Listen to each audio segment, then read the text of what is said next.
Hier und da musst du beim Verlassen deiner Stammkneipe gestützt werden. Oder du brauchst Unterstützung zur Erledigung einer sehr ruppigen und anspruchsvollen Aufgabe. Und das gilt gleichermaßen für deinen Krone Q-Liner, wenn er unbegleitet, also ohne Zugmaschine, auf die Fähre muss.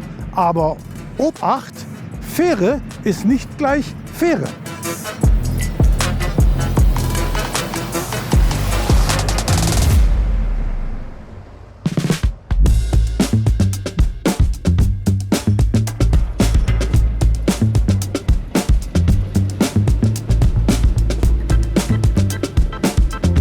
Wir sind heute zu Gast bei der Reederei Smyril Line im hohen Norden Dänemarks. Dafür schon mal herzlichen Dank.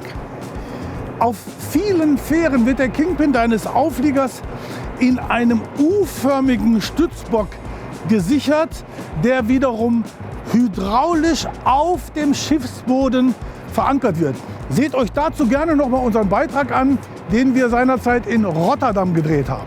Wenn allerdings mit deutlich höheren Wellen zu rechnen ist, wie zum Beispiel auf dem Weg zu den Färöerinseln, dann brauchst du einen konventionellen A-förmigen Stützbock im Halsbereich deines Aufliegers, inklusive der dazugehörigen Stahlflügelverbreiterungen und der natürlich nicht sichtbaren Verstärkungen im Boden. Wir haben daher maßgeschneiderte Ro-Ro-Pakete geschnürt. Jedes Paket enthält die besagten Stahlflügelverbreiterungen und eine Markierung, an der man sieht, wo der A-Bock positioniert werden muss. Außerdem enthält jedes Paket 4 Paar Schiffsbefestigungslaschen, die entweder alle an der Seite sind oder seitlich nur 3 und ein Paar an der Hecktraverse des Fahrzeugs.